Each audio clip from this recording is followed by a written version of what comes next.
Hello students, मैं उम्मीद करता हूं कि आप सभी लोग अच्छे होंगे।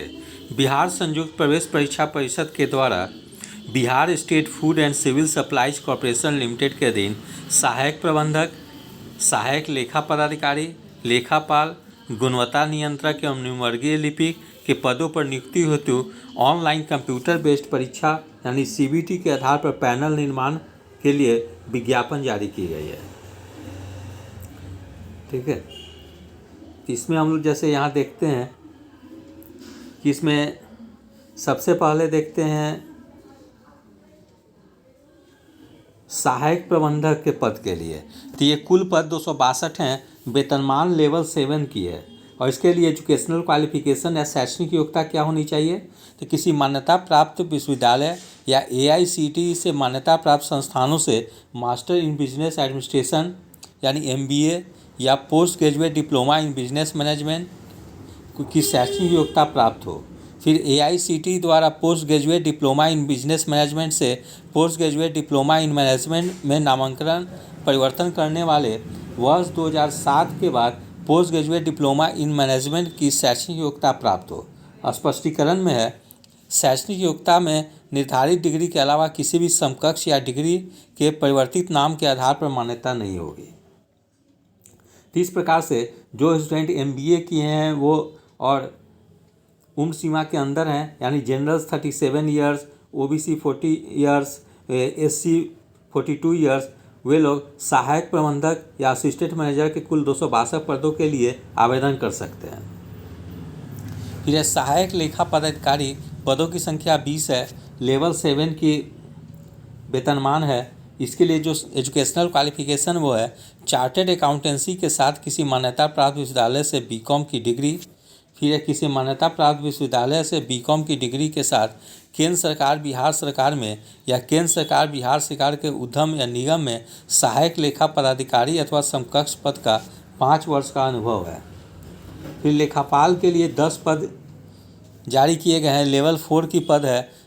इसके लिए एजुकेशनल क्वालिफिकेशन है किसी मान्यता प्राप्त विश्वविद्यालय से BCom के साथ CA इंटर डिग्री उत्तीर्ण। गुणवत्ता नियंत्रक के लिए 101 पद है, लेवल 4 की पद है। इसके लिए एजुकेशनल क्वालिफिकेशन है किसी मान्यता प्राप्त विश्वविद्यालय AICTE के द्वारा स्वीकृत संस्थान से BSc एग्रीकल्चर या food science and technology, agriculture engineering, biotech में BTech या BE। फिर निम्नवर्गीय लिपि के 133 पद हैं, लेवल 2 की पद है। किसी मान्यता प्राप्त विश्वविद्यालय से स्नातक एवं कंप्यूटर संचालन एवं कंप्यूटर टंकन ज्ञान के साथ दक्षता प्राप्त। फिर यहाँ पे किस पद की कितनी नियुक्तियाँ हैं वो हम लोग देख लें।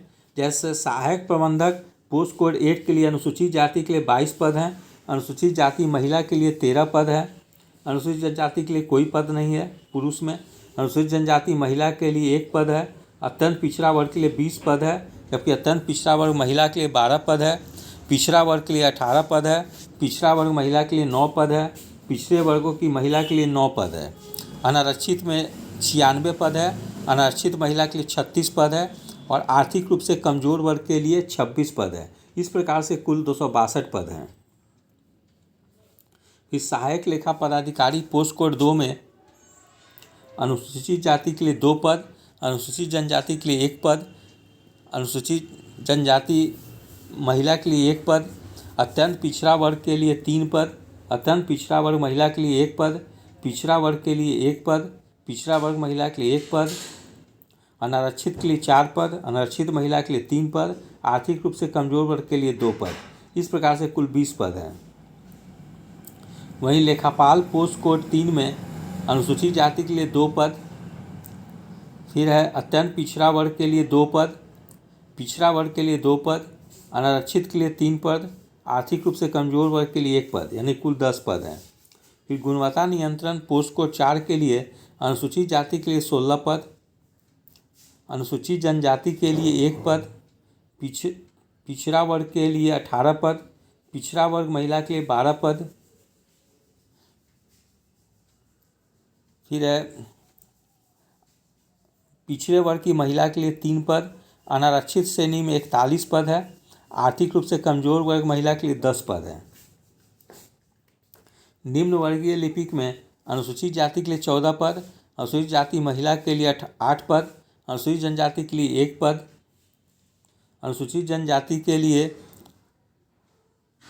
कोई पद नहीं है। अत्यंत पिछड़ा वर्ग के लिए 19 पद, अत्यंत पिछड़ा वर्ग की महिला के लिए 10 पद, 9 पद अत्यंत पिछड़ा वर्ग के लिए 9 पद, पिछड़ा वर्ग के लिए 10 पद, पिछड़े वर्ग महिला के लिए 4 पद, पिछड़े वर्ग की महिला के लिए 4 पद, अनारक्षित 32 पद, अनारक्षित महिला के लिए 19 पद, आर्थिक रूप से कमजोर वर्ग के लिए 13 पद है।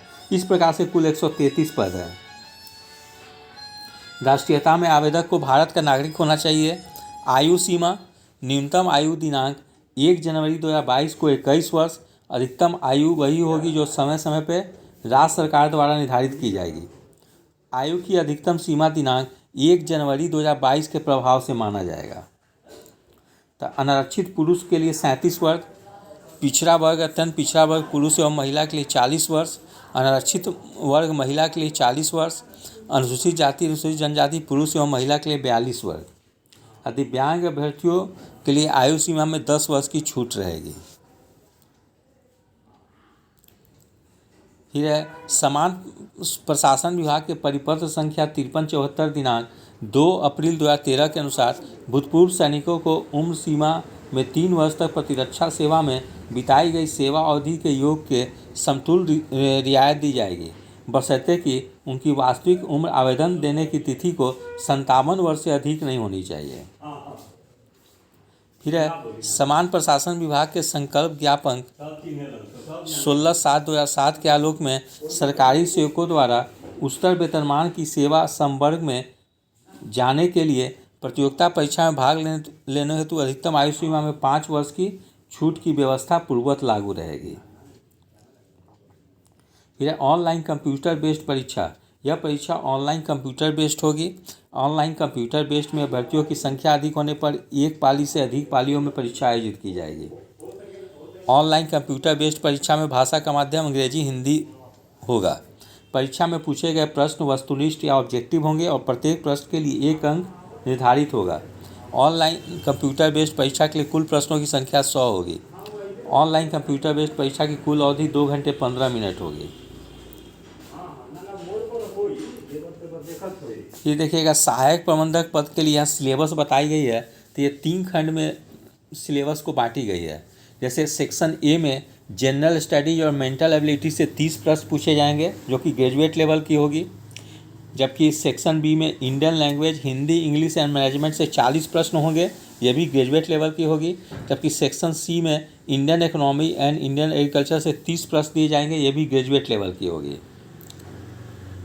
फिर सहायक लेखा पदाधिकारी पद कोड 2 में general studies, mental ability and Indian language, Hindi, English से 30 प्रश्न पूछे जाएंगे जो कि ग्रेजुएट लेवल की होगी।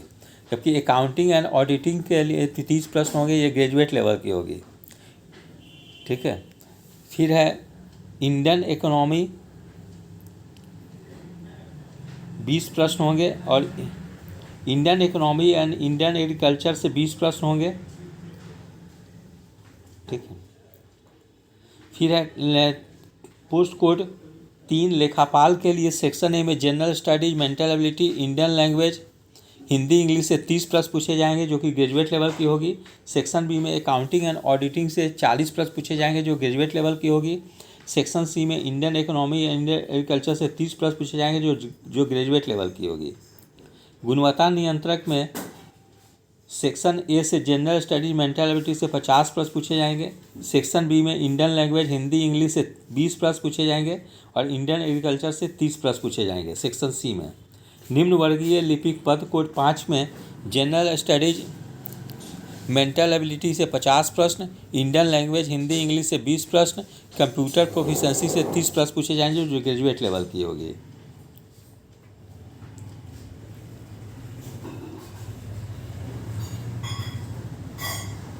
फिर यहाँ मेघा सूची या मेरिट लिस्ट दी गई के बारे में दी गई है। प्रत्येक पद के लिए पदवार मेघा सूची उम्मीदवारों द्वारा अपने पद संवर्ग की इस ऑनलाइन कंप्यूटर बेस्ड परीक्षा में उसके द्वारा प्राप्त कुल लब्धांक या टोटल मार्क्स के आधार पर तैयार की जाएगी। अगर किसी पद संवर्ग की ऑनलाइन कंप्यूटर बेस्ड परीक्षा में 2 या 2 से अधिक उम्मीदवारों को प्राप्त होने वाला टोटल मार्क्स बराबर होगा तो मेधाक्रम का निर्धारण निम्नलिखित विधि से किया जाएगा। ठीक है, फिर काउंसलिंग की भी प्रावधान की गई है। फिर यहाँ फॉर्म भरने के बताए गए हैं कैसे स्टेप वाइज फॉर्म भरनी है आपको।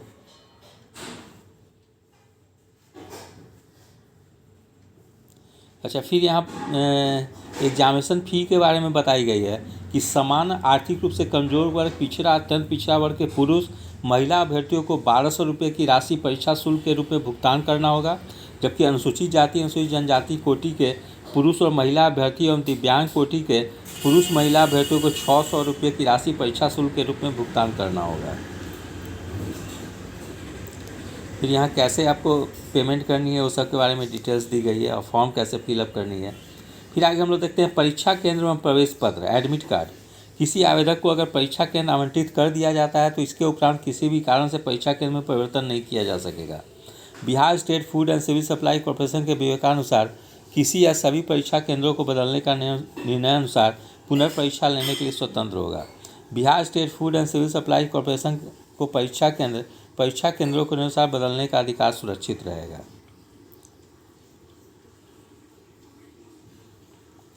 फिर यहाँ पे कुछ डायरेक्शन भी दी गई है।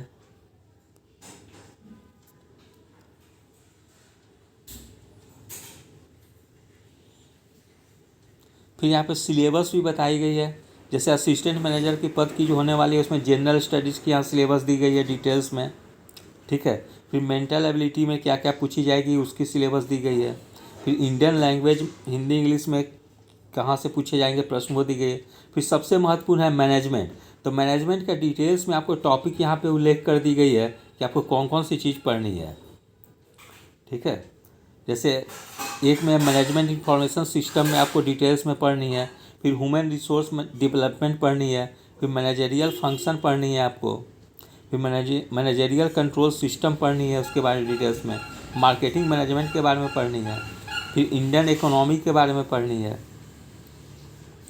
इसमें इकोनॉमिक स्टैटिस्टिक्स पढ़नी है, मेजर प्रॉब्लम्स पढ़नी है, इकोनॉमिक प्लानिंग इन इंडिया पढ़नी है, फिर इंडियन एग्रीकल्चर के बारे में पढ़नी है आपको। फिर हम लोग देखते हैं असिस्टेंट अकाउंट्स ऑफिसर के लिए जो सिलेबस निर्धारित की गई है, general studies, mental ability and Indian language. फिर अकाउंटिंग एंड ऑडिटिंग की भी टॉपिक बताई गई है, तो इसको डिटेल्स में स्टूडेंट पढ़ लेंगे। ऑडिटिंग में भी क्या क्या पढ़नी है वो आपको बताई गई है। फिर Indian economics and Indian agriculture में क्या पढ़नी है वो बताई गई है। इंडियन एग्रीकल्चर से भी क्या प्रश्न पूछे जाएंगे, टैक्सेशन के अंतर्गत क्या आपको पढ़नी है उसकी भी टॉपिक की उल्लेख की गई है यहाँ पे। फिर अकाउंटेंट पोस्ट के लिए भी सिलेबस जो है वो भी बताई गई है। जनरल स्टडीज में आपको जो जो टॉपिक पढ़नी है वो डिटेल्स में लिखी गई है। मेंटल एबिलिटी टेस्ट में कहाँ से प्रश्न पूछे जाएंगे वो भी बताई गई है। इंडियन लैंग्वेज हिंदी इंग्लिश की भी सिलेबस लिखी गई है। फिर अकाउंटिंग और ऑडिटिंग की डिटेल्स में टॉपिक लिख दी गई है। ऑडिटिंग की भी टॉपिक डिटेल्स में लिख दी गई है। इंडियन इकोनॉमिक की भी टॉपिक डिटेल्स में लिख दी गई है। इंडियन एग्रीकल्चर के भी टॉपिक डिटेल्स में लिख दी गई है। फिर क्वालिटी कंट्रोल के लिए भी क्या सिलेबस है, जनरल स्टडीज़ की वो डिटेल में लिख दी गई है। मेंटल एबिलिटी भी टॉपिक लिख दी गई है। इंडियन लैंग्वेज के भी टॉपिक लिख दी गई है। इंडियन एग्रीकल्चर में डिटेल्स में सिलेबस लिख दी गई है। फिर एलडीसी पोस्ट के लिए क्या सिलेबस है, जैसे जनरल स्टडीज़ की टॉपिक डिटेल्स में लिखी गई है। फिर मेंटल एबिलिटी से भी प्रश्न पूछे जाएंगे तो उसकी टॉपिक लिख दी गई है, जैसे analogue test, numeric test, ordering test से पूछी जाएगी। इंडियन लैंग्वेज हिंदी इंग्लिश की भी टॉपिक लिख दी गई है। कंप्यूटर से भी जो प्रश्न पूछे जाएंगे, कंप्यूटर प्रोफिशिएंसी की जो टेस्ट होगी उसके बारे में डिटेल्स में लिख दी गई है, आपको टाइप करनी है जो। तो इस प्रकार से सिलेबस में सब कुछ डिटेल्स में उल्लेख कर दी गई है। जो भी अभ्यर्थी इस पोस्ट के लिए एलिजिबल हैं, ठीक है, वे लोग जरूर से इसके लिए आवेदन करें। जैसे जिन लोगों ने MBA किया है वो लोग के लिए बहुत सुनहरा अवसर है, क्योंकि पदों की संख्या काफ़ी ज़्यादा है। ठीक है, तो यदि आप सभी लोग को मेरा चैनल अच्छा लगा हो, इसे लाइक से और सब्सक्राइब करें। धन्यवाद, टेक केयर।